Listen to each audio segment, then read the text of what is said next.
It is 7 o'clock. We're going to get started. Good evening and welcome to Training Tuesday. I am Bill Brown, the Director of New Faith Expressions for the Baltimore-Washington Conference. Tonight is a special night. A year ago this week, we launched Training Tuesdays as a new way to provide training to leaders within the Baltimore-Washington Conference, having no idea at the time that we would be using Zoom as the prominent method for content delivery for the rest of the year. So welcome to Training Tuesday. We are excited to be joined by our conference CFO, Paul Eichelberger.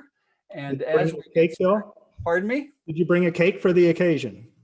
It was not in the budget, Paul. I'm sorry. No cake for the occasion. But we're going to get started with a word of prayer. So if you would join me as we bow our heads and unite our hearts.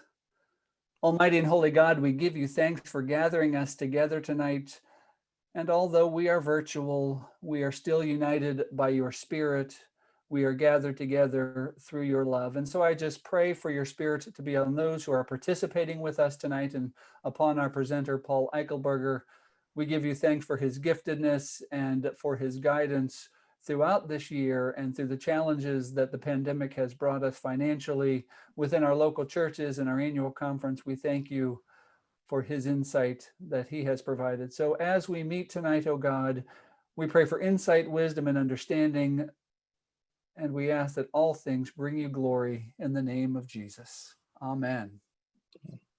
So just as a reminder, if you do have a question, the chat feature is disabled and you can use the Q&A feature, and we'll get to questions most likely near the end, but feel free to start populating the Q&A with your questions. And we're going to start with a little get to know you kind of information with some polls. We haven't done a poll for a while. So for those who are participating online with us, we'll launch our first poll just to get an idea of where you all are from. Let us know which district you are a part of.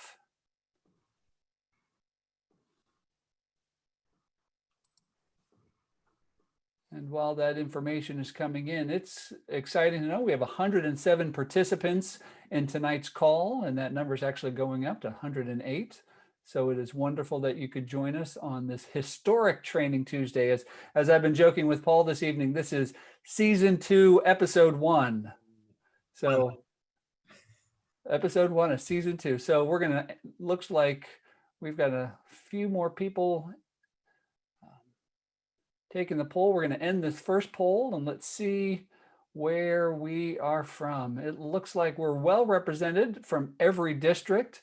Not that this is a competition, but you can tell the district superintendent of the Washington East District that she has the most participants in tonight's broadcast. Let's look at our second question. Our second question tonight, just to get an idea of what your role in your local church is.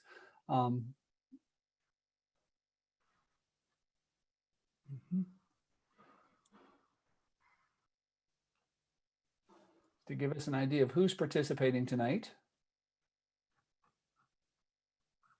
Up to 118, Bill. That is wonderful.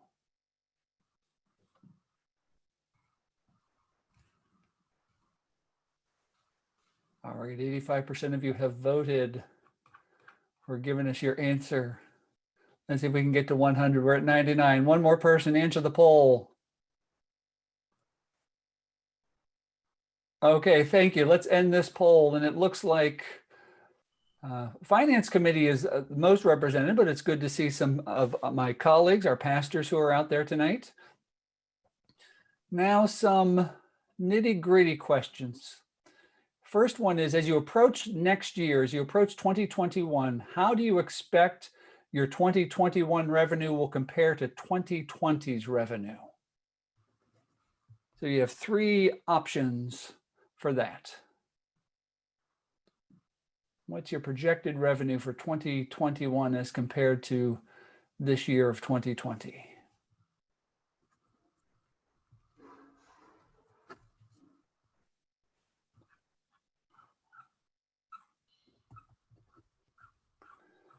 Paul and I were talking as we were preparing for tonight's broadcast that it just doesn't seem like it's been a year since we started Training Tuesday.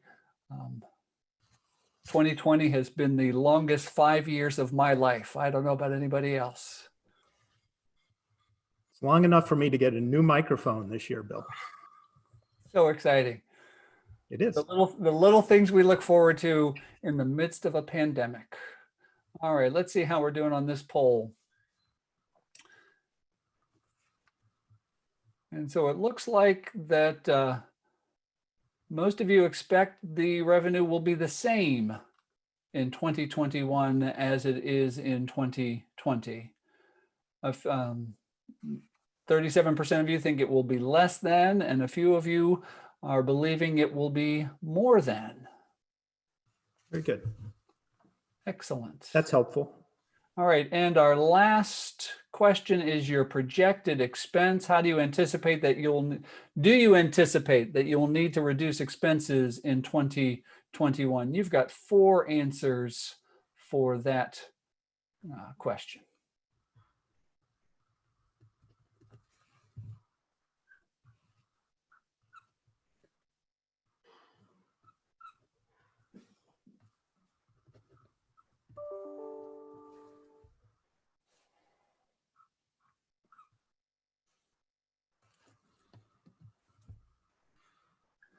And it looks like we're about up to 124 participants, 126 participants. People are still dialing in. That is wonderful. I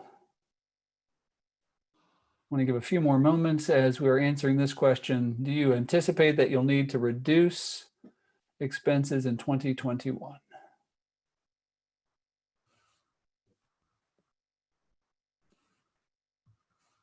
Bill, I'm going to send you an email. We have one participant who's looking for a link. Can you help? Alrighty, I will see what we can do once I get that email. And let's end this poll.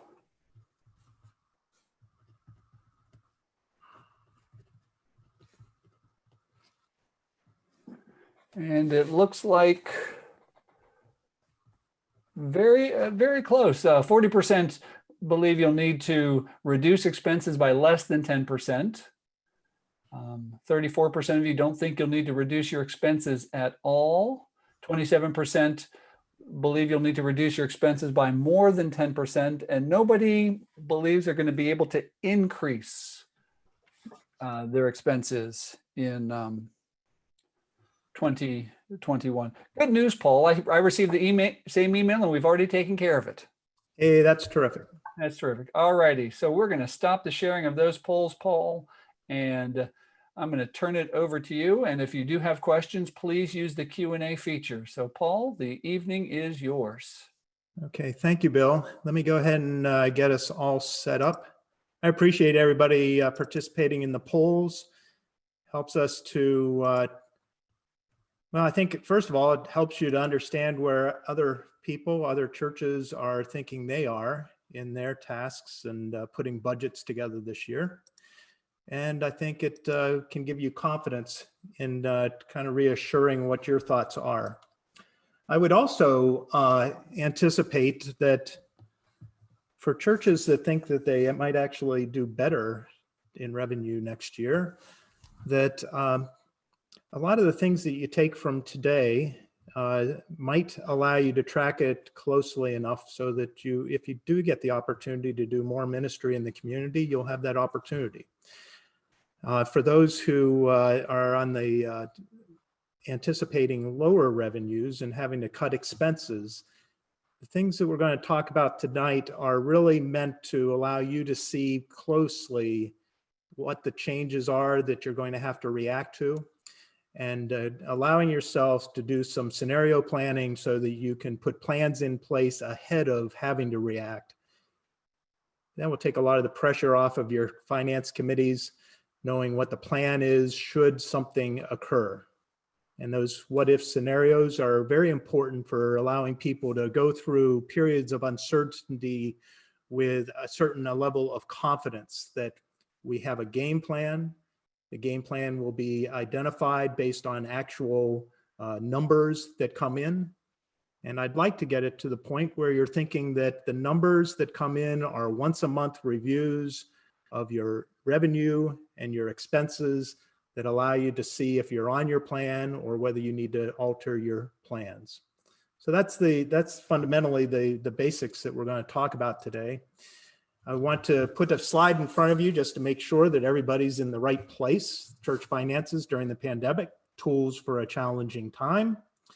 And here's the agenda that we'll be going through. I'd like to first start with some financial realities. It's a little bit of the surveys that we took this summer about the church health. I can give you an update also on where we are with the conference budget and our support for the general church year to date through the end of September. The main beef of what we have today is for pandemic stewardship activities. I've broken those into three categories. One, keeping your basic financial tools in place. Second one is going to be introducing 5 new financial tools for the short term. And then we'll talk about a little bit of the long-term planning. And then at the very end, I've got some kind of cats and dogs at the end that allows us to start. I have some input that I'd like to give you on the PPP forgiveness update. I was very pleased not to see as many registrations tonight as we received. Bill, how many registrations did we get with the PPP earlier this year? It means that the room is a little less anxious, is how I anticipate that means. But I got a little PPP update at the very end, as well as some Vanco news and some things that we're doing with the consultation calls, just as a reminder. So Bill, we'll go through this, we'll go through some of the environment slides to understand what we're seeing in some of our data that draws us all together in common understandings of the financial stress that we have in churches. And then we'll open it up for a little bit of questions after 2 or 3 slides here. So let me see if there's any questions that you get from going through this data. The survey back in June had shown that churches on a whole saw tithes and offerings down 4.5%, and that they had reacted well to those initial declines by reducing expenses in a similar fashion. And that with the PPP funding, they not only saw this match of the revenue down and expenses down, but they actually saw a slightly higher total net income as a result of receiving PPP funds. 58% of our churches reported in June that they had applied for the PPP, and 89% of them were successful. I think we ended up probably more like 2/3. I think we probably ended up around 67% of our churches actually applied, and probably still close to 89, 90% of that being successful. What I see in the charts on the right-hand side is the complexities associated with thinking about averages. Because when you think of an average being the total tithes and offerings were off 4.5%, it sounds like a very minor issue. But when you start looking at the details, that there were 20% of our churches in the conference who showed greater than a 20% reduction in their offerings and tithes up until June. And then another 15% showed 10 to 20% off. So there's 35% of our churches that are sitting there with more than a 10% drop in their revenues. And oftentimes those are churches that are also not in a position of having reserves in order to combat any kind of a downturn. So there were a lot of things done by the help of the Board of Pensions. There were some other grants that were made available. These were all very helpful in getting churches that might have been on the edge through a very difficult time. I would say that once the PPP funding was provided, we tried to push as many churches through that process as possible. It became a little bit better situation. I would say that 37% is how we would say. 37% of our churches, more than 1/3 of our churches had more than a 10% revenue drop during the first part of this year. So the question becomes, without PPP, if PPP is not on the board for next year, and if we continue to have downturns for some of these churches with reductions in their normal giving patterns, it becomes a very difficult year for 2021 for some churches who are putting their budgets together. So Before we go into some of those difficulties, I wanted to make sure that we understood some of the highlights of what churches have done. And if this is an area where your church still wants to take action, just know that we've got a lot of resources for helping people who want to do online giving. 30% of our churches added that during the initial parts of COVID, and that we're up to 72% of our churches. So if that's an area that I believe the feedback we'd say is that churches in general who have had online giving have weathered the storm better during COVID than those who have not had that online giving. A lot of churches, though, I will tell you, they act as if they have online giving. They drive out to, especially the shut-ins, and they do a lot of things that replace the convenience of an online giving. So just know that there are other workarounds. I would say that the biggest learning that we have is it's not satisfactory for churches to just do normal routine in the light of COVID and not getting together. And there should be some actions that every church is taking in order to combat to approach it from a different way on how they're doing their giving patterns. We also saw that 40% of the churches reduced paid hours during COVID. 81% of the churches added online services, and 47% of the churches increased their community relief during COVID. A lot of mixed bag things here. And we really like to be able to see what the financial capacity is of churches so that if you are able to make additional contributions to community relief and efforts within your community, that the finance committee is fully engaged to understand what the capacity is. So oftentimes it's so easy when the downturn is present for us to clam up and not spend money on anything. And I think tonight's tools will help us free that up so that you're able to make wise decisions about your ministry over the coming months. The last slide that I have in this section, Bill, is talking about the conference mission shares receipts. This is a graph that shows the actual percentage. So we have a percentage by month that's shown here. Typical month is 6 to 8%. 7% is a good average per month. Usually the December giving at a local church is much higher. It's the same thing in the conference. So we get about 12% of the budget paid for in December through mission shares. Every other month is somewhat normal. January is a little bit off as we get that final push of December out of the way, and then it kind of always leaves a little bit short in January. But as we watch the actuals here, the budgets are the red and the yellows. The blue is the actual. So the actuals were pretty much on budget through February for the conference. And then in March, it's a 21% shortfall, followed by April, a 31% on that monthly budget shortfall. May was a 23% shortfall. And CFA sat there at the end of May and really wondered where would we be going. And we just have very, very good news. We've been very blessed as a conference to see that in June, July, August, and September, we've pretty much stayed right on budget for the last 4 months. And so that really is a blessing. Not all conferences are blessed to be in that position. The September, because of those 3 months dip, it's 1.1 million shortfall. It's a $14 million budget. So that's 11% of the budget, $1.1 million shortfall. We've been able to maintain current on all of our general church apportionments through every month this year. That's not the similar story in all conferences. That's a real special thing for Baltimore-Washington to be able to do that. And we've approached this with all of the church leadership through the cabinet, through the bishop, through the CFA. We've asked Baltimore-Washington conferences to do their best effort in supporting the connectional ministries during this pandemic, knowing that we're a Pareto of results in our churches for both revenue and expenses. And a best effort is the one that fits all sizes. So we really appreciate the churches being able to receive that type of an approach to mission shares. We believe that it has served us very well this year. We have a year-end forecast of 80% that takes into account this 1.1 million shortfall to date. And that's against a budget of 91%. That 80%, if that's what we hit, that's going to be the lowest collection rate in Baltimore-Washington Conference for the last 25 years plus. The last one, the lowest number before then was about 85, 86%.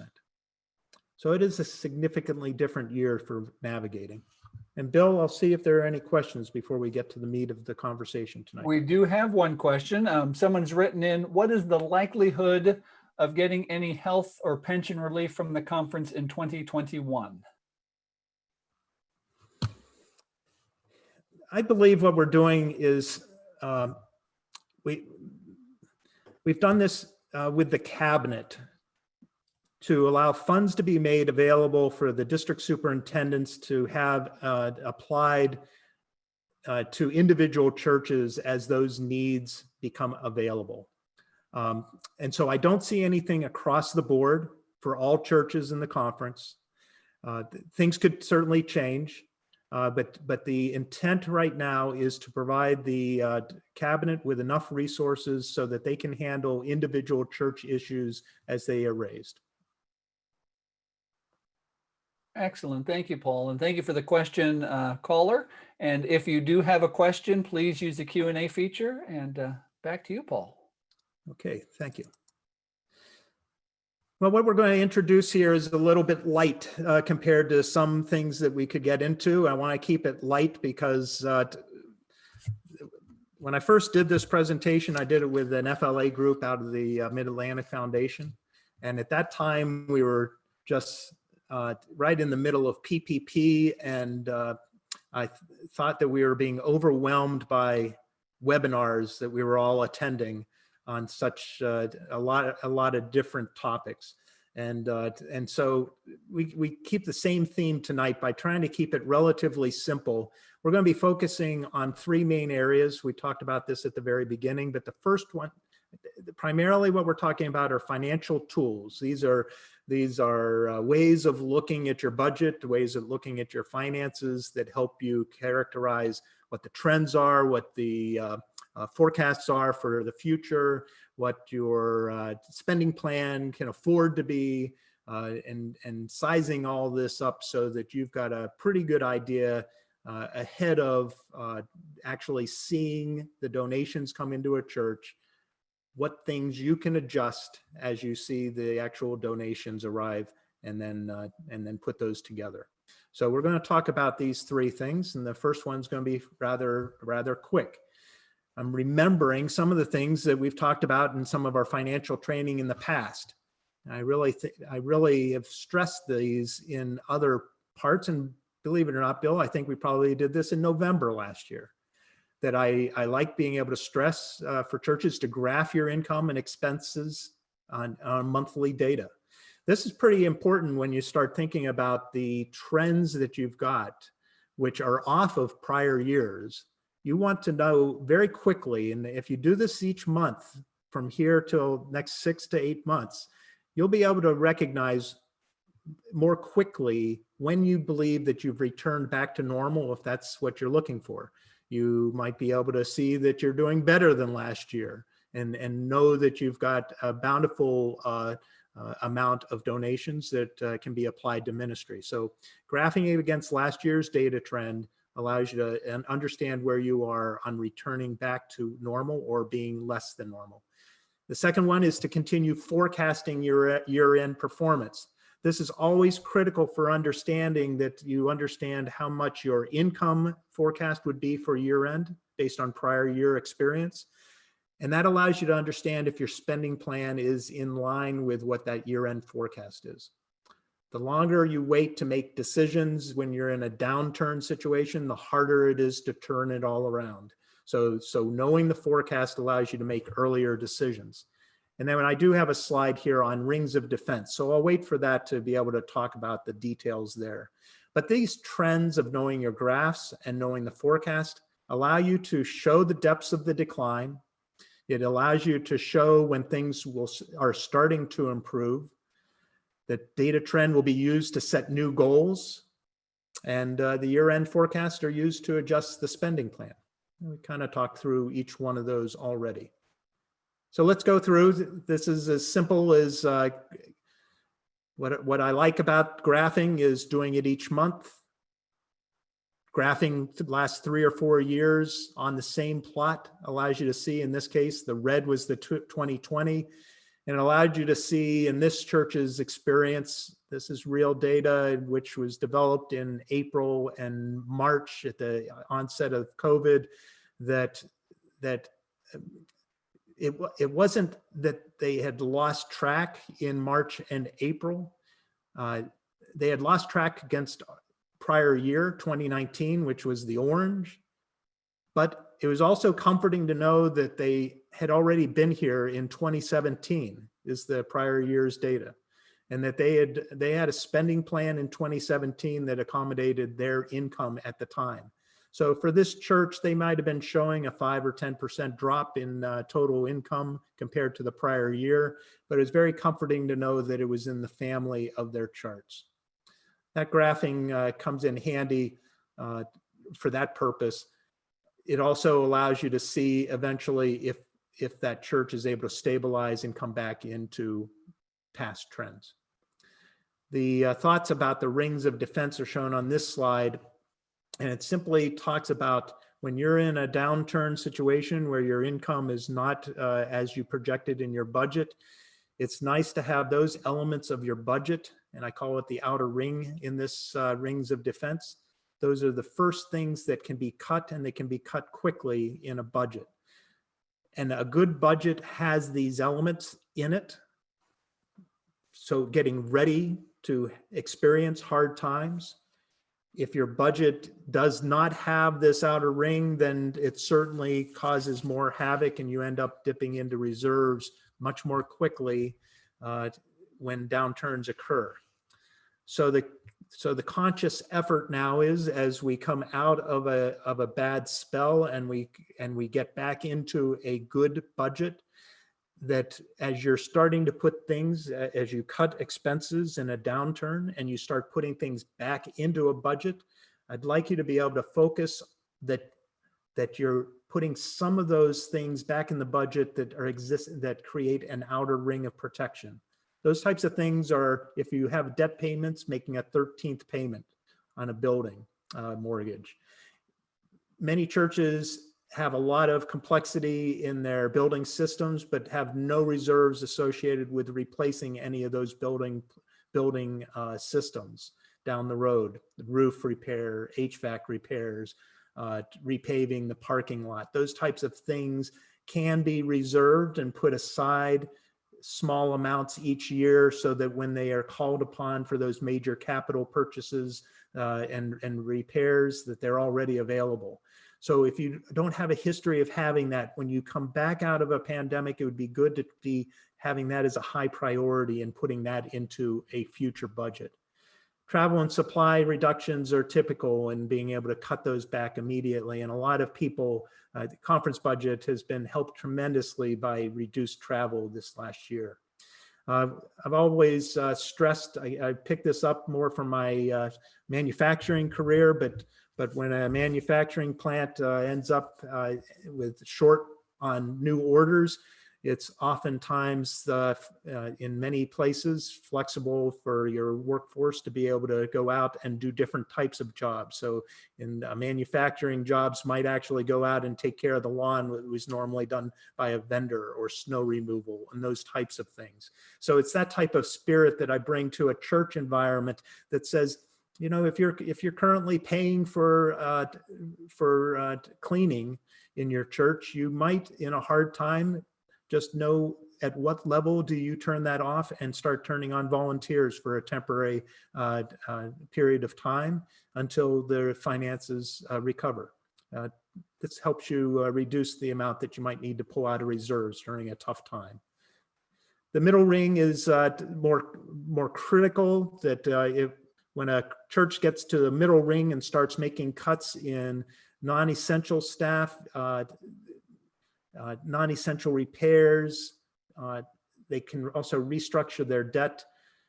Renegotiating pulpit coverage is where you might have a full-time pastor now, and these are tough decisions to say that we can no longer afford the full time, but we need to go to 3/4 time, or go from 3/4 to 1/2. These are the types of things that we're talking about in the middle ring. Apportionments I also put in there. Mission share payments are something that it's a good conversation. I think it's always been one of health that I recommend, that churches in trouble have conversations with their district superintendent, letting them know their capacity and what you're really dealing with. Are all those things in this middle ring that a district superintendent can help a church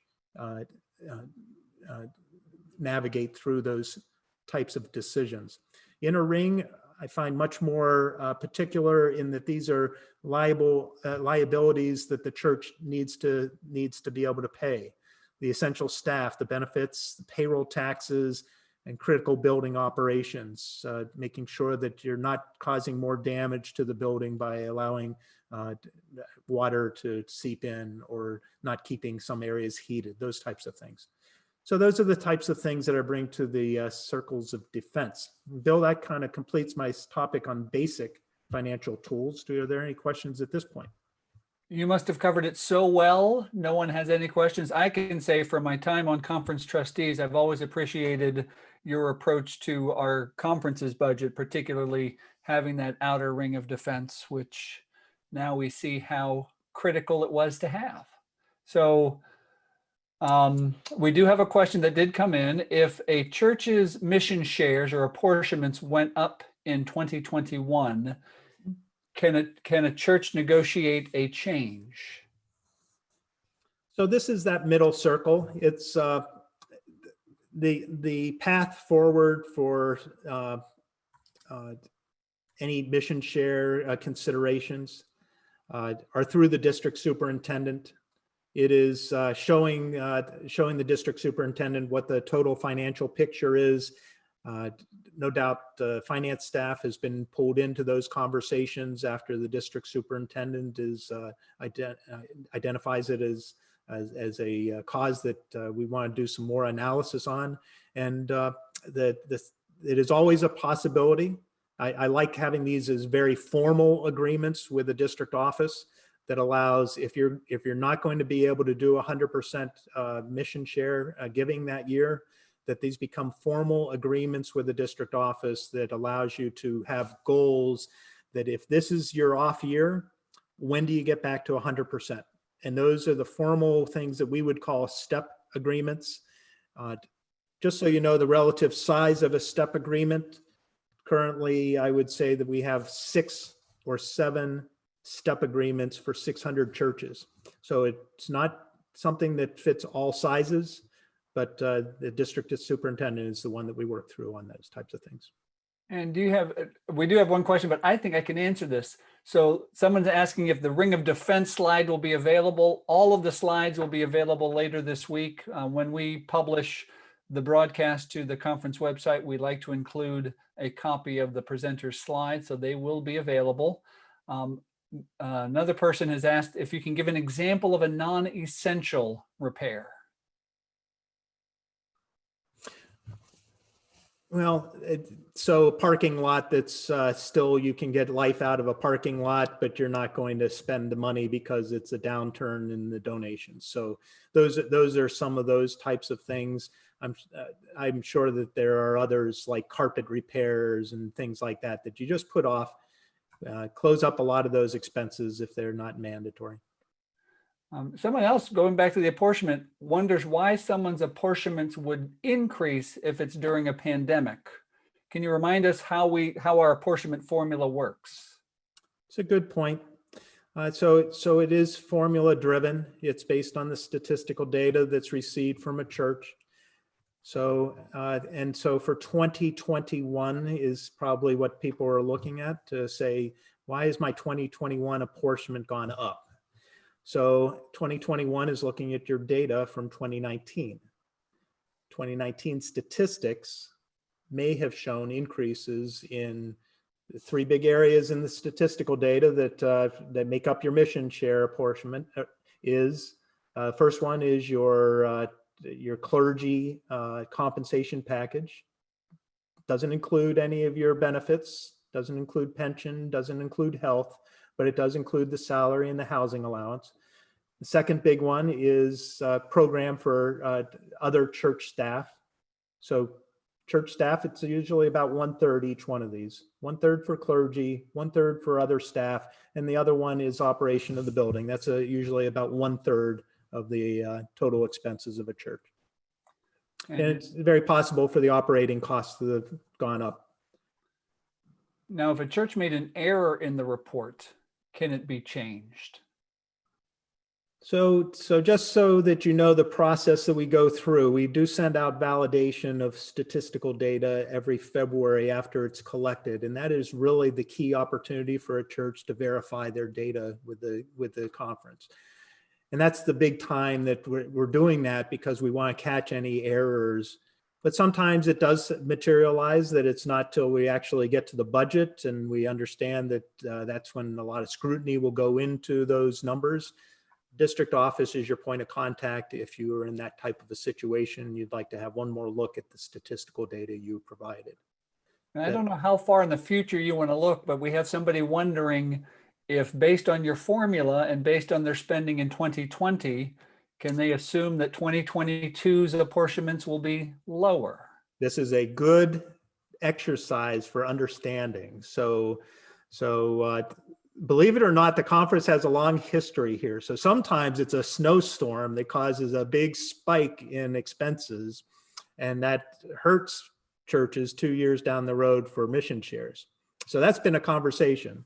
So just know that in a pandemic, when you're cutting expenses, it will materialize in lower mission share goals for churches 2 years from now. And so we would expect 2022 for a majority of people to be reducing their mission shares. And our last question in this section, I don't know if you want to answer this or not, but do you have any suggestions for how to start that hard conversation about reducing clergy staffing? Well, that's that middle circle. So it's a district superintendent. That's the conversation that finance committees and SPRCs have with a district superintendent. It's nice to have your pastor involved and engaged as you're doing that. So, but it really is a conversation that the district superintendent handles. I do like being able to support churches going through those tough decisions. The graphs that you saw in the presentation here are things that I've done for churches. Just please know if you're in that type of a situation, we're very willing to help in any way that we can. All right. Well, thank you, Paul. I'll let you continue with your presentation. Okay. So we are introducing, maybe not. Did I lose you? Let's try this. There you go. Am I back on? Getting there. You're getting closer. I know there's a lot of little things that you got to do here to turn things on and off. Hold on. Okay, I think I'm back. You're back. Okay, so these are 5 new financial tools. Not everybody's going to cozy up to these. Some of these you're going to say, oh, I really don't think I can apply that at my church. But I provide them to you simply because it is kind of the next layer above these basic tools that we just talked about. And I like them because they're very appropriate for this situation that we're in, when a budget for 12 months in 2021 is a real iffy situation. You have no clue as to what your assumption should be for income. You have no clue for what your assumption should be for the expense structure, or whether you need to change your expense structure. It becomes pretty difficult in times of uncertainty to put some of these together. So let's develop 5 new ways to look at your data that allows you to navigate through these uncertain times. The 5 that we're going to go through is, the first one's going to be a contingency plan. So creating your contingency plan. I have a slide on each one of these, so I'll introduce them in more detail later. The second one's going to be a cash flow report. Supplementing the budget with a cash flow report. These are monthly cash flow reports. And then I'd like you to be able to think this way: what if scenarios? We'll talk about that. Once you have your cash flow report, you're able to take that through a what if scenarios, and you get to say things about what happens to your expenses, what happens to your income, what if we have no building income, what happens if the preschool doesn't open. Those types of things are we're going to think through as decision-making tools once we have that cash flow report in hand. And then we're going to just think about decision timelines. Decision timeline allows a group like a finance committee to sit there and map out what decisions they need to make each month during this period of uncertainty. And we'll talk about the pros and cons of that decision timeline when we get to that slide. And then you may not have a budget goal this year, but just a recovery goal. You might have a recovery goal that says we were down in 2020, 2021, this is our goal. It's going to be data-based, it's going to be trend-based, it's going to be forecast-based, but it would be good for you to have a goal that you're advertising to the congregation so that everybody's pointing in the same direction and that you're measuring against this recovery goal. So be thinking that way, that you need to possibly have a recovery goal. Some churches are going to be able to set a recovery goal that's equal to last year or the year before the pandemic, 2019. Some are going to say, we can't recover fully, we can only recover 10% or 50%. But somewhere in that range, it would be very nice for a church to be thinking of a recovery goal before they get back to what they know normally as their year-end budget. So the value of being able to show presentations online is that you can put slides up that nobody else could read if you were going to present this on a wall. So this happens to be one of those slides, and hopefully you're on a computer where the screen is large enough to be able to see some of these categories.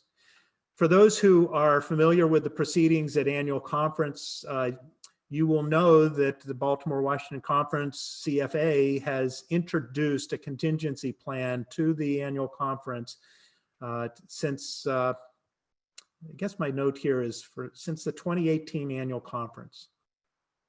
And in that contingency plan, we simply say what the budget is on the left-hand side, broken down by major categories. So I kind of have categories here of interest that I've grouped together in our budget. You can see that I don't have all of the budget. I just simply know that some line items in the budget are easier to manipulate and move and make changes in during the course of a year than others. Some costs tend to be more of a fixed cost, and I really don't have the ability to change too much of those. So some of those you might find identified in just large buckets like operations, HR, finance, communications, and Episcopal office. $2 million out of the 14 million is grouped into that category. But other areas we do have the ability to make changes to, like travel, salary and benefits. That's our staffing. How many people do we have? And in this contingency plan, we have been showing the conference each year what it looks like in reductions if we did a 10% overall, 15% overall, and 25% overall.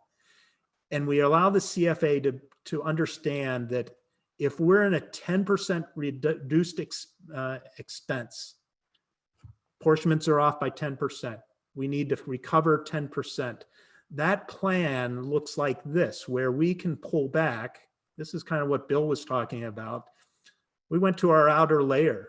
To that outer layer, accelerated debt and reserve payment is where we went initially to get a large amount back off the table, a cut expense, and that actually allowed us to identify then that the salaries and benefits were probably going to, there's a little bit of a funding issue that we were able to cut 7% from the benefits, but we would not have to do a headcount reduction if the donations were only off by 10%. And we're at 11% this year. So we were able to follow pretty much to a T this line item here. doesn't mean that you still don't look at your organization strongly and identify if somebody ends up leaving or being reduced in their hours, that you not replace them. And certainly that is one thing that we have done at the conference. But it was also an understanding that when you get to 15 and 25% reductions, we knew already what the salaries would have to be, 5% and 16%. We knew that we might have to take a look at mission shares going to the general church if we were up in that type of category. I will say that this is where we are today. We did a 7.8% reduction. We had forecast that we might have to do a 10% reduction in mission shares, but to the general church, but we did not. We were able to find other ways to reduce the budget. We had an unexpected savings in salaries and benefits that materialized into $200,000. And the accelerated debt, that outer circle, was $733 for the conference. $1.1 million spending plan is what we were able to put in place. And I would just suggest to you that churches are capable of doing exactly this same type of exercise. Contingency planning is something that gives you the ability to understand your budget much more definitively as you're approving it, knowing what expenses you might have to reduce, the magnitude of what those expenses are that you'd be able to reduce, in being able to manipulate a budget based on 10 to 25% reductions in apportionments or in donations. So those are the thoughts that I bring to the contingency plan. We'll go through a couple of these, Bill, and then we'll come back for questions. The second one that I'd introduce is this tool about a cash flow report. This page just talks about the details. So I'll show you an example on the next slide. We're going to use a starting balance in the bank as a bank account amount on a given date. This allows you to start a cash flow report today. You could use last month's starting balance and be able to have a starting point from your cash flow reports. What you're going to do then is, once you have that starting balance in your bank account, it could also be just your year-to-date net income if it's not going to be your bank balance. But I've seen this in most organizations where I've seen this done. It's a starting balance that doesn't have a lot of money in it. So it becomes very critical for you to not go negative in your bank balance. And so I more often see this as a bank balance starting point. And then you're going to project for several months, 3 to 6 months is the proposal here. You're going to put together for each month what the giving is that you expect, what you think you can have for building use, preschool or building use type of income, what your new expenses are. Oftentimes you're reducing expenses. So what is your spending plan as you're trying to reduce expenses? This could actually come from your contingency plan. And then the fourth one here is the impact of new ministries that increase expenses. And so just know this isn't always on the negative side. You want to be able to see how much capacity you have, whether you want to dip into reserves, possibly to keep things in place or to start new ministries. A cash flow allows you to understand what is going to happen to your bank balance as you're going through those plans. And then you calculate for each one of these the ending balance for each month, and the report becomes your source for analyzing your spending plan and perhaps the short-term draws on reserves. So let's show you an example. This is a little bit dated because I did this earlier in the year with a church. I've done one more recently with a church that's looking pretty much into 2021. But this one fit our purpose for tonight, to be able to show that when this church got started, they had January and February results. So they started with a February year-to-date number where they had operating income of negative 324 through the first 2 months. They also had a bank balance down here of 35,000. Now, the first things that they built into this, they had an actual in March when we put this together. So they knew that they had a 15,000 income and they had 20,000 of expense, and they already lost $5,000 in March. It took their balance down to $30,000. And so the cash flow balance was to say, let's forecast this out now. And some of the assumptions are down here at the bottom. They assumed for a period of time, April and May for their case, 40% reduction in offerings. The next assumption they made was no building use income through August. That was the use of the building by other groups. So they put that at 0 through August just to see what would happen. And then they also said, we're going to get this benefit of a waiver, 3-month waiver, April through June. We don't always see that, but we need to see that somehow in our analysis. And so they put in here in the clergy compensation reductions in April, May, and June. Only way you can see the impact of this is to do it by month and do it like a cash flow. And then they also had this PPP forgiveness that they wanted to put into August, which is when they wanted to recognize the revenue. They actually did it by reducing expenses during the rest of the year, but for this church, and I believe it's suitable for most churches, it's best to show your full expense without PPP in the month that it actually occurred, and then show it as a revenue once you actually get the forgiveness from PPP. We know August never occurred, and I don't know yet of a church that's received their forgiveness. I do know one church that's actually being reviewed by the Small Business Administration. So we're getting close, and the conference has actually applied for their PPP forgiveness. So this isn't so far out of date, but the key here for a cash flow, let's go back to the beginning. We knew that they lost $5,000 in March. With these assumptions, they were able to forecast that April was going to be down 3,900. May was going to be another repeat of 3,900 loss. That was going to take them down to 22,000 in the bank. June, with these assumptions, was going to take them down $1,100, $1,200. So they were going to continue the decline. And July was also going to be repeating that. It was not until August that they were going to get a turnaround. And almost all of that was because of the PPP funds. So it allowed them to understand how much reserves were they going to have to pull. They were going to go from 35 down to 19. The input of the PPP allowed them to see that they returned back to 32. It also gave them some confidence. They're sitting there in their meeting in April, and they can say, over the next 5 months, if everything follows our assumptions, by the end of August, we should have $32,000 back in the bank. And it allowed that conversation around the finance committee to stabilize. And all they have to do for the next 5 months is check to make sure that their assumptions are matching.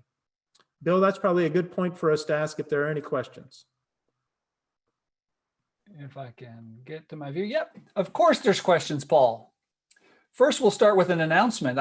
We have received from one of our churches that Essex United Methodist Church received its PPP forgiveness on October 14th, 2020. Essex. Congratulations, Essex. You're the first one that I've heard. We have a couple of questions about the PPP and those grants. Do they affect or will they affect mission shares? No, we're going to come out with some strong guidance on that, but the mission shares are expense oriented, and so when you think of capturing this as a revenue for the PPP, and your normal expenses are still in place, we don't believe that should swing at all your mission shares. It's not going to increase your expenses, but we also don't see that that's going to be a windfall in reducing your expenses. And here's a good question. Hopefully you can answer. So at some point, pastors and finance people know that they have to communicate this with the congregation. So do you have any suggestions for the best way to communicate? How much information should you be giving? How often should you be communicating with the congregation? What kind of details do you want to give? What advice do you have for us about that? So, I really do like finance committees to be the undergirding of ministry. It's the calm, just underlayment of ministry within a church.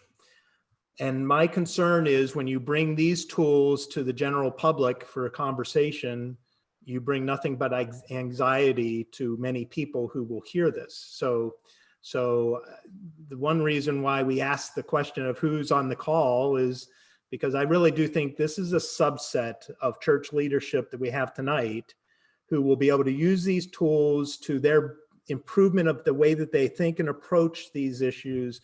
But this is not for the general public communication. So I believe that you allow people to say that goal that I had that we're going to get to is that, what did we call it? The recovery goal? You are so good, Bill. So the recovery goal. I pay attention to you, Paul. Is the simple message for a congregation. That's why we're going to focus on a simple number that says, this is where we were in 2019. This is where we're going to end up 2020. And this is our recovery goal. Might be halfway all the way to the goal, but this is our number that we're all going to center around. And it allows people to give towards that goal and understand their contribution. A couple of other PPP questions. Where can someone find the forgiveness forms?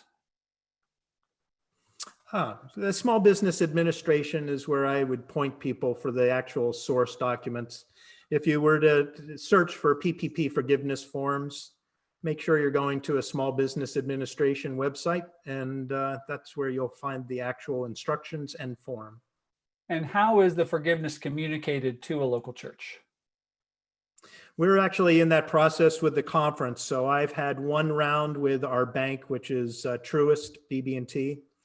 And so they are keeping me posted on the progress. It goes, I was actually invited to a portal by the lender, BB&T. I logged on when they told me I could go in, and they stagger it. And also for churches who are under $50,000, many lenders are not allowing you to go into the portal yet because they might be thinking that there will be a simplified process for those who are under 50,000. So some banks, I believe, and BB&T is one of those, has not allowed 50,000 and under to go in yet. So once the bank receives my forgiveness application, I know that they acknowledge that they've received it. They do an internal review. They need to prepare something to go in front of the Small Business Administration. Eventually, the Small Business Administration says, yes, this is forgiven, and then I'll be told that it's done. And we're going to spread some more good news. I'm going to guess it's First UMC in Berkeley Springs has also received their PPP forgiveness. Very good. We need a cake. We do need a cake. We have a saying around the conference office, an apportionment cake. It's always an apportionment cake. Yeah. Is it true that if a church has a building fund and a cemetery fund, they cannot rely on those monies for church needs outside of the building and outside the cemetery? Those are restricted funds, and you need to honor that they are restricted by the donor. And the donor to a building fund and a cemetery you need to abide by those. So in tough times, you might have funds available that are restricted that cannot be used for the operation of the church. That's correct. Building funds are tricky, so I would have to see more details on exactly how the building fund was set up, because some churches have building funds, but it was never intended for a capital campaign. It was maintained for maintenance and recurring maintenance. So you have to understand a little bit of how the donor was giving to those as they were created. Here's a software question, Paul. Are you familiar with QuickBooks Online at all?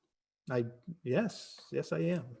Could you tell me quickly, where is the cash flow report feature? And what if analysis report and projection report? Oh, good golly. So I've never done a cash flow report in QuickBooks Online. I show you the slide as an Excel spreadsheet because I only know how to do this manually. Okay, in a so spreadsheet. I think is it safe to say, Paul, that the spreadsheets you have shared, because I know you, when I was pastoring a local church, you sent them to me. Can we have those spreadsheets available to post to the Training Tuesday site That so would that be people good. can download those spreadsheets as well? Yeah, that would be good for me to do. So just know that these reports, these cash flow or ad hoc reports, I look at them only as tools for decision making. So that means that it's not going to be a canned report necessarily that QuickBooks kicks out, and that this ad hoc report, you can see that I'm grouping data that I can't impact to get it kind of out of the way, included but out of the way. And the only things that I'm really looking at on the left-hand side of a cash flow are those items that can be changed in a 2 or 3 month period. And I know when I've used the reports you've provided, the tools you provided, I have had to do a lot of the manual input. It's not something I could pull from QuickBooks, but it's also very helpful once you get all of the data in. That's true. That's true. Uh, So when I've done some of this graphing, just know we do have a graphing package on the website at the administration and in finance. This is, we've used this with several churches for plotting their income and expenses, getting good graphical representations of that data. And it doesn't take a lot of time to actually set those up if you know what data you're trying to get initially. If you get it in the format that you need it, then it's easy to set up. And one more question, and before continuing your presentation, will all PPP forgiveness still have to occur by the end of 2020, even if your church has received less than 50,000? So there's certainly discussion on that. So the first way that end of year gets into consideration is that currently you need to complete your 24-week coverage period before the end of the year.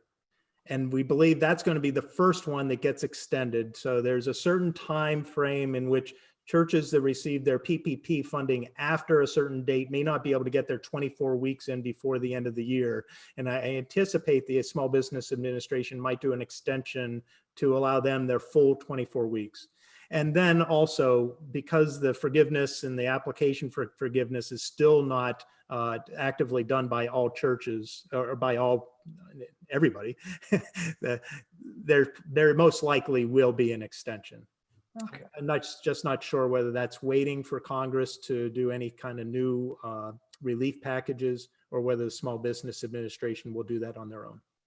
And I'm going to, just for our attendees, I'm going to put a link in our chat. You can go to the chat box just to pick up the link. That's for the finance page on our conference website, which has a abundance of information and forms and questions and answers. So you can just click on that link in the chat. Okay. Did you say we would continue on, Bill? Carry on, Paul. Let me make sure that I'm doing this right.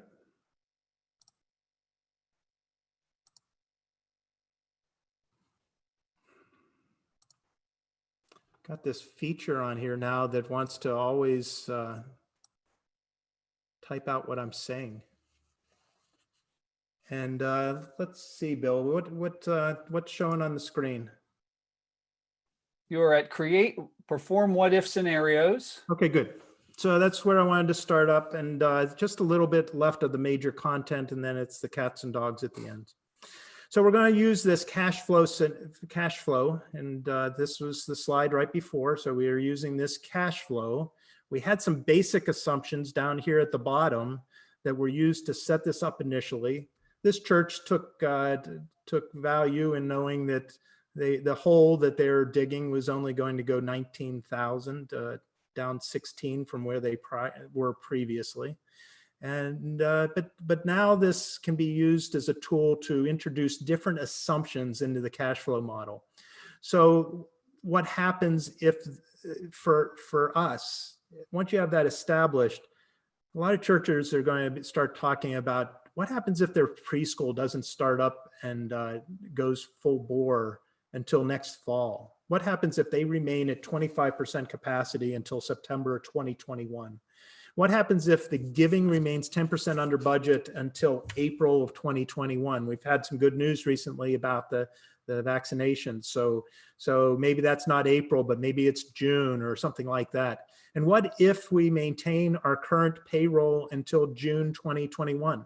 If you're a church out there looking at your staff, how deep do you go in your reserves if you stay steady and wait until things recover? So these are the types of what if scenarios.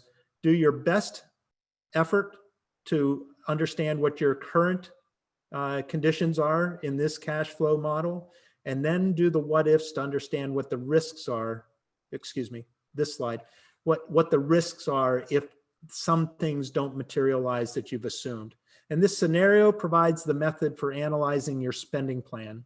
Because when you're in that cash flow model, and I'll go back to the cash flow model, what you're seeing here is the desire that if you're not happy with your bottom line, what's being drawn out of your reserves or net income, then you have to go up here to your expense plan and understand you need to make changes. And then if you can make decisions about those changes, you can start putting those into subsequent months on out. So just know what your avenues are from your contingency plan, what you can reduce, and understand which month would you do the reduction. Put it into your cash flow when you think that that's the appropriate timing, and that's how you do your scenario planning. Now, guess what? That fits very well into then the fourth tool, and that's a decision timeline.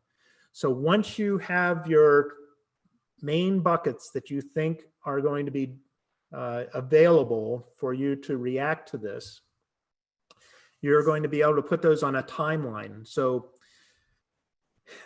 this is the timeline that we used with the conference finance administration group, and we approved this in March, and it gave us actions for March all the way through June. And so each month that the CFA was meeting, they were able to check this off.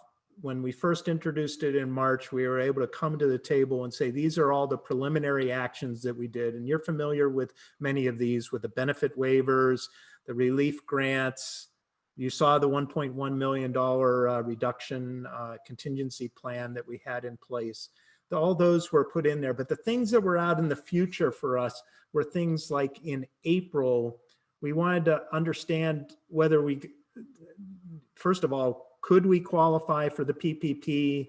How much would the PPP be? That's what the main focus was in April. For May, it was, we thought that we had enough time to really understand the contingency decisions that needed to be made, and we didn't need to make that 10, 15, and 25% contingency plans until May.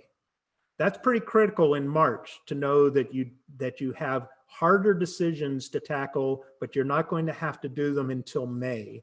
It allowed us to focus on the present and not on the future. And a lot of anxiety was reduced because of that. And then from the total conference perspective, June was going to be our action to see whether it was necessary to do another renewal of the 3-month initiatives.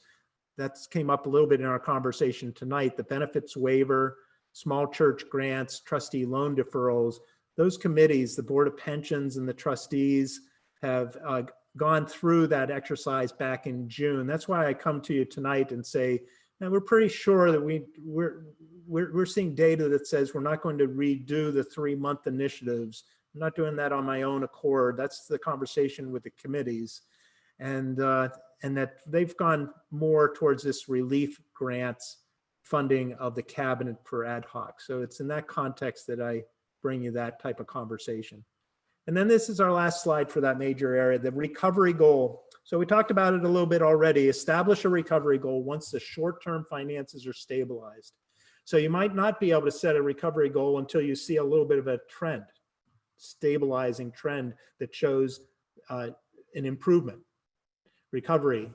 Spending plan is in place based on the new giving trends. So the recovery goal will be your year-end goal for tithes and offerings. It can be used to establish a budget for 2021. Recovery goal would be equal to your tithes and offerings. If you also have recovery goals for your building use, you might be able to set a recovery goal for something that the preschool is donating to the church. You could set a recovery goal for tenants or people using the building, providing the church with income. The recovery goal should be a goal that is based on the economic strength or weakness of the congregation. Certainly saw this dynamic when COVID hit. Certain congregations had much higher levels of unemployment within their congregation than other churches. So you have to take all of that into account when you're talking about what the proper recovery goal.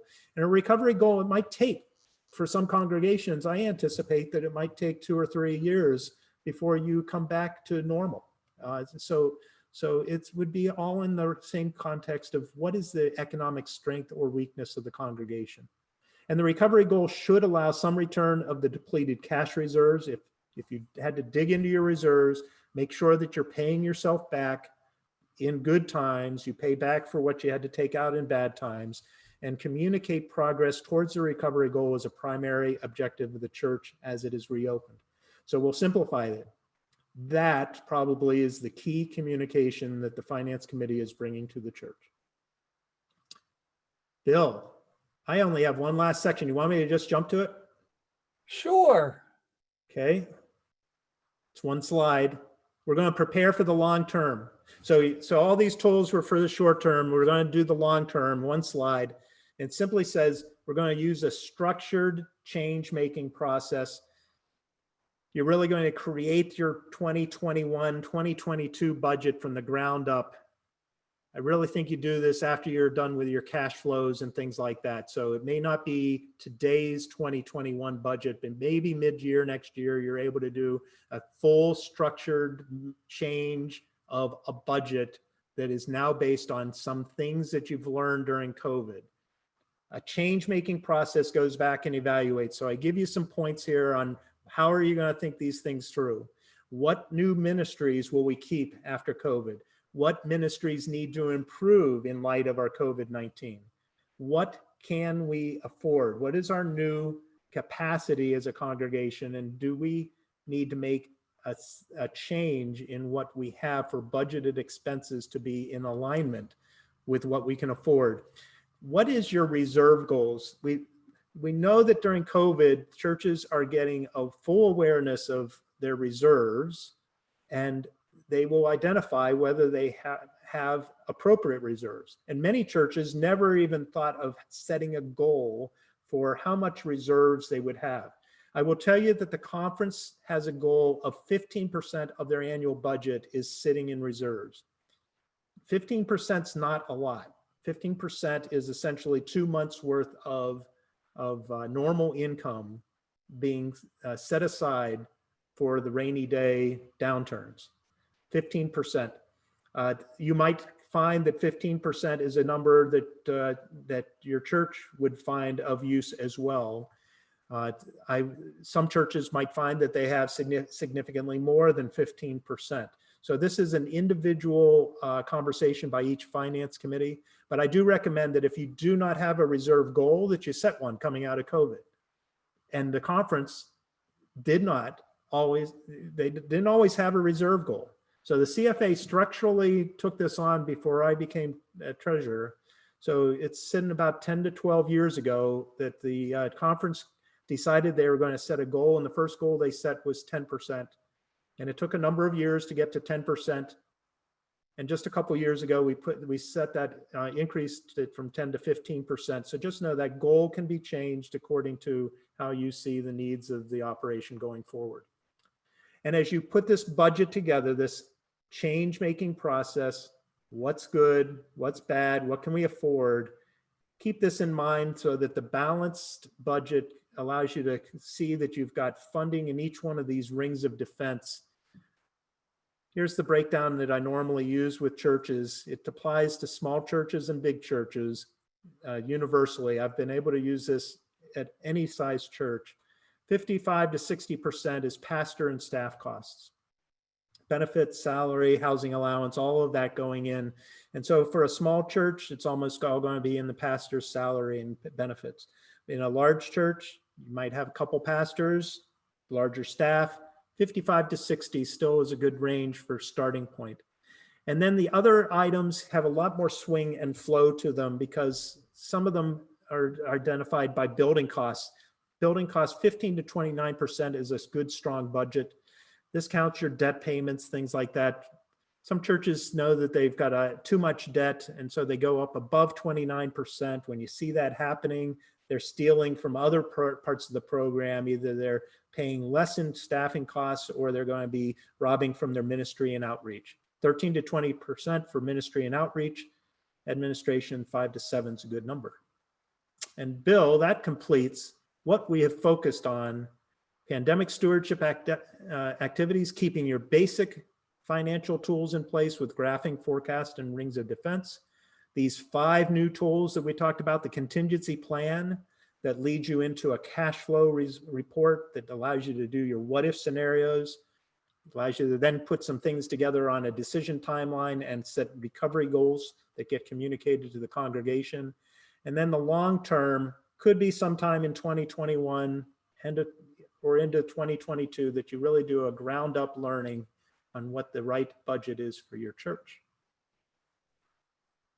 Can I add one thing to your, I really like, Paul, how you talked about what is the new ministries coming out of COVID, what ministries need to improve. Could we add to that list what ministries need to be removed? Or is that part of your what can we afford? Are there things that you've dropped during COVID that don't need to come back? Yeah, so it's just a drastic improvement. So what ministries need improved? Improvements could be getting rid of. I just think this provides a good opportunity for churches to look holistically at everything they've been doing. Yeah, it really does. So, new ministries, old ministries. Okay. Bill, I've got a little cleanup here with the ad. So this is a fairly simple update for PPP forgiveness, excuse me, that I wanted to go through. And I wanted to characterize this because I do think this will be, I believe it's going to be universally applied within our churches, that we can apply for the forgiveness through the EZ form, the 3508, and I'll give you my explanation of why. There is a qualification option. There's 3 qualification options on who can use a 3508 EZ, and I'll show you the benefits of the EZ form. First one doesn't apply. It's for individual proprietors and things like that, different types of organizations. But for us, qualification option number 2 and option number 3 fit our churches. And we believe that option number 3 will apply universally across all churches, as long as, to use the EZ form, the borrower must certify that they did not reduce annual salary or hourly wages of any employee by more than 25% during the covered period. And then they talk about the alternative period. I'm not going to focus on that this time because the covered period is sufficient for us to think through that concept. I don't think it's necessary for any church to consider the alternative payroll covered period. And this becomes true now that we have a 24-week option for your covered period. So you'll see on the next slide that I'm recommending 24-week standard covered period for churches. And this statement about not reducing your salary is an important one and you're going to be comparing those salaries during the covered period. And I have an example at the end. You're going to compare those to the first quarter of 2020. In addition to that salary statement, you're given a lot of leeway in the second part of this statement, because this statement for most organizations is that you did not reduce the number of people on your staff. But we fall into a category where we have been impacted by the COVID social distancing requirements. Preschools have been impacted, churches have been impacted on being able to meet and gather. So this second statement in qualification option number 3 really does apply to us, where the borrower was unable to operate during the covered period at the same level of business activity. as what they had established already in February. And it was due to the compliance with requirements that were published and issued between March 1st and December 31st. And then they give a list of who gave those instructions. And so I underlined the director of the CDC for our instance, and I'll get to that down here at the next slide. And it's related to the maintenance of standards of sanitation. Social distancing is especially the one that hit us, or other work or customer safety requirements related to COVID-19. So if your business, your preschool, your worship services were impacted by the COVID social distancing standards, then you are not operating at the same level of business activity, and therefore you are cleared to certify that you're able to use the EZ form. Now the EZ form, by using this, you're, let's see, what's my note here? That the borrower did not reduce the number. Yeah, you're avoiding, by using the EZ, you're no longer having to claim and justify that you reduced the number of employees. And this is really critical for preschools, especially where a preschool staff has gone through its undulations based on COVID, social distancing, closure perhaps during the summertime, and then reopening if they've reopened, possibly not at full capacity, 25% capacity or something like that. Well, that staff was reduced in your covered period. And so it's nice to be able to use this EZ form because it's going to get you out from losing forgiveness on your loan because you had these reductions. Now I have a slide in here that allows you to see the references that I would call your attention to. The CDC came out with instructions. Well, you'll have links here that continue, that this link in May was a news release by the CDC that says the states are governing your social distancing guidelines. And this is just a supportive boilerplate that allows us to tie it in to what the EZ form instructions said. It was saying, I was pointing us to a CDC requirement. Now, the CDC didn't have requirements that closed churches. Our regions did.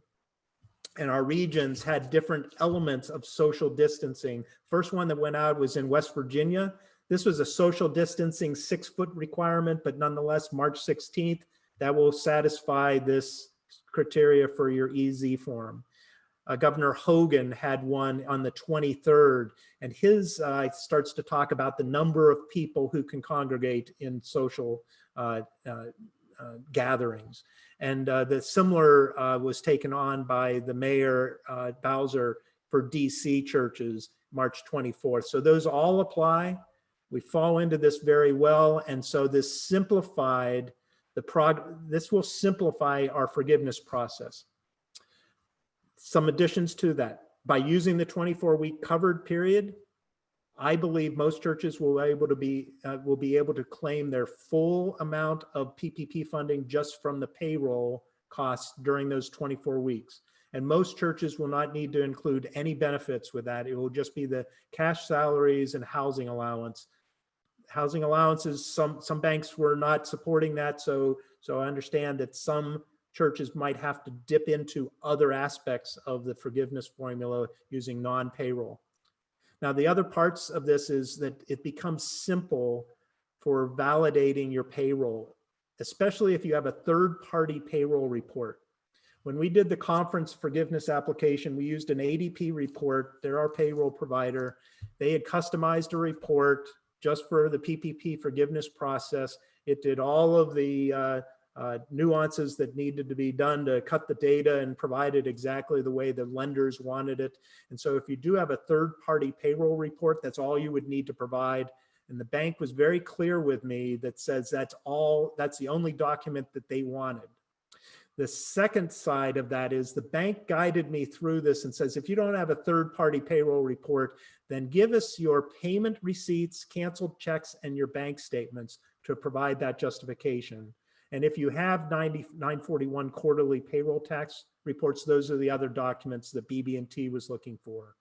Be looking for that with your lender to understand exactly what documents they're going to want. But this is a simpler list than I think we ever socialized before when we thought about how much would be needed for forgiveness.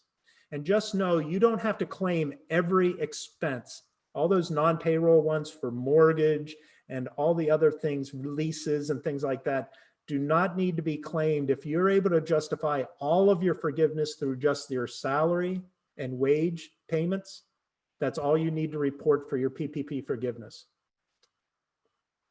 And so we had one last example. How are we doing on time, Bill? This is the last slide, essentially. This is About a minute, Paul. This is a preschool that we were working through. It had a covered period of May 1st to October 15th. That was the 24 weeks. They were concerned because when they reopened their preschool it reopened at 25% capacity with a much smaller staff. They had gone from 38 employees at the beginning of the year down to 18.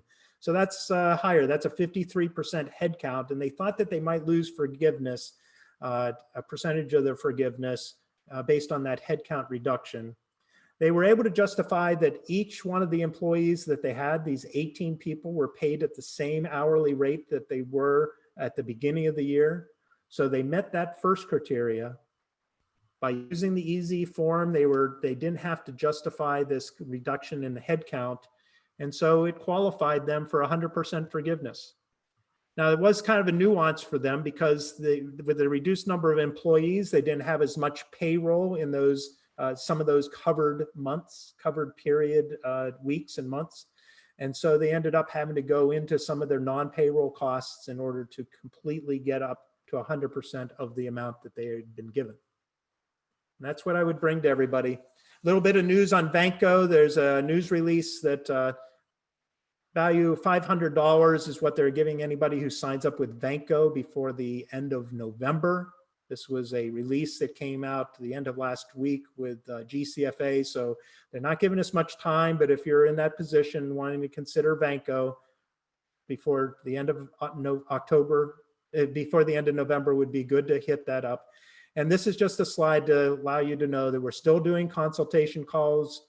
This is the link in which you go to sign up. We're doing that on online giving, benefits, stewardship, generosity with Frank out of the Mid-Atlantic Foundation. And Pierre and I continue to do that for financials. And Bill, this is your slide for the transition. Well, we'll go over that in a second, Paul, because we do have a couple of questions.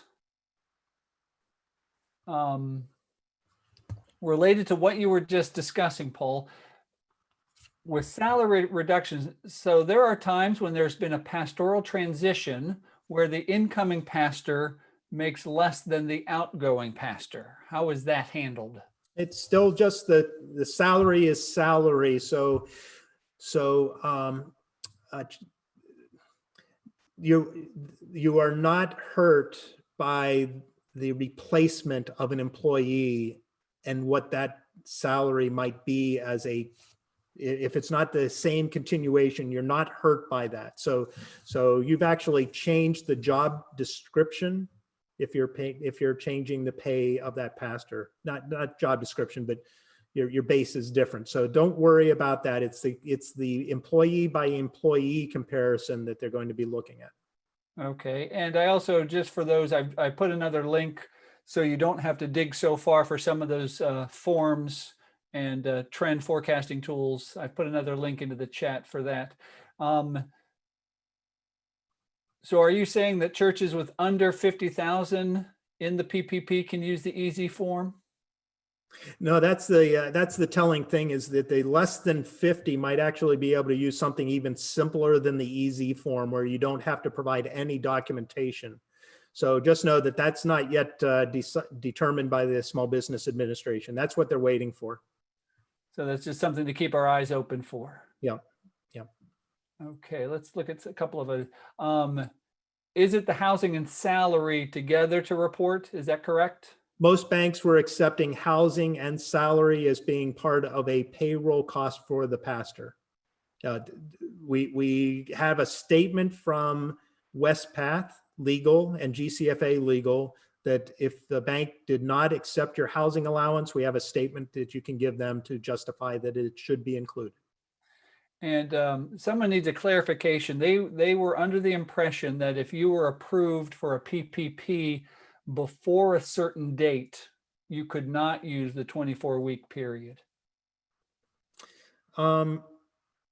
If you're approved before, no, it's just the opposite. You do not have the 8-week option if you were approved before a certain date. So there was it was all sold as an 8-week coverage period initially. And then at some point they added the 24-week option, and that was the only option for churches after that date. So those churches who are in between, who are before that, and the conference was one of those, has the option in your forgiveness application of choosing an 8-week period or a 24-week period. Okay, one more PPP question and then two unrelated. So a particular church set up a separate bank account for their PPP loan, and they paid the salaries and benefits and utilities from that account. Can the claim salaries come from more than one bank account? Yeah, I think this is just viewing the payment and the receipt. It will not be tied to any certain bank account. I know that some CPAs were guiding churches and others to do this all out of one bank account for simplification. I've not seen any requirement to do that. Okay, and so a couple of general budgeting questions. If somebody has already submitted their 2021 budget, I'm trying to interpret some of this. How is the cash flow process report to the conference? Yeah, this is an internal tool, ad hoc report. It supports your what if scenario. I would keep this cash flow report simply for your decision making in your finance committee. Okay, so I was on the same page as you, Paul, that I didn't think we had to report cash flow. That is just for an internal look. So you were talking about reserve money, and somebody's asking if reserve money is a separate amount of cash that's not associated with building upgrade or money that's saved for another purpose. So should there be just a reserve account for a downturn scenario? So the first one, so it's like your savings account for your family. The first one you're paying is kind of operational. So I'm speaking of a operational reserve that covers your rainy day loss of donations and plate income. So that's what that operational reserve. There are other types of reserve. The reserve we talk about for the building reserve is a long-term replacement of large systems at the church. That would be your second reserve that you would put in place after you had a correct and effective operational reserve. And the last question, how should legacies be recorded in budgets? Well, I actually like a legacy being a third part of a budget, operational first, capital second, and legacy third, where your income might just be coming from transfers, but you also know what their expenses are. So there are complicated ways to show how that gets added, and when they become significant in your overall picture, I like having them all three together. But start simple by simply saying, if you've got legacy reserves, just once a year, you're supposed to report this out anyway. So it's what the starting balance was, what the expenses were, what the income was, and what your ending balance is for each one of those restricted reserves. Okay. That could be a side report until it becomes significant to the operation of the church. If you're paying the rent or the mortgage out of legacy funds, then you want to have them all integrated into the same budget. Now I'll let you throw up that last slide, Paul. You think I can do that easily? I know you can. Voila. See, I have faith in you. So next Tuesday, you'll want to join us for Training Tuesday. We're going to be discussing simplified accountable structure, or the one board model. I know we're entering into a time for nominations, and now is a good time for churches to be looking at the possibility of moving to a one board model. And we are literally getting the person who wrote the book on the simplified accountable structure, Kay Catan, will be joining us next Tuesday. You can register and look at the events for Training Tuesday. It's one you won't want to miss. Share this with your pastor and with your church council chair and your nominations committee for next Tuesday. And I'm going to open the chat really quick and allow people to share their thank yous with you, Paul. If you want to just put a thank you to Paul for taking the time to share with us tonight, that chat window, that chat's been enabled. So go ahead and put, since you can't clap, I knew you'd be clapping if this were in person. Well, let me go to, there's my email in case anybody needs to take that down, take a picture of it and send me a note if you have any questions. And we'll have this available, and you can look in the chat, Paul, of the number of people who are thanking you. It's going negative. Well, that's the participants list. People are dropping off, Paul. Oh, okay. Sorry about that. Open your chat. Look at all of the nice things people are saying about you. Very good. Thank you, everyone. All righty. I will let you stop sharing now. Excellent. And while you are reading those for yourself, Paul, I will close us with a word of prayer. If you all would pray with me, please. God, you have told us that you are a God of abundance, and so often we look at our scarcity. And I know in the midst of this pandemic, God, you have provided for our needs, and at times it's been scary and we have been anxious, but we are grateful for the wisdom and the insight and the guidance that have been provided by Paul and his entire team, for the time that they have taken for personal phone calls and interactions. We give you thanks for their dedication to this important ministry of administration. So I pray, oh God, that your blessings would be upon Paul and his team and upon all who have participated tonight. As we go forth from this gathering, may we go forth encouraged and enlivened by your grace and your love. We pray this in the name of Jesus. Amen. Thank you, everyone, for joining us tonight. You may feel free to log off now. Thank you, Bill. Thank you, Paul. Good night. Good night. Good night, everyone.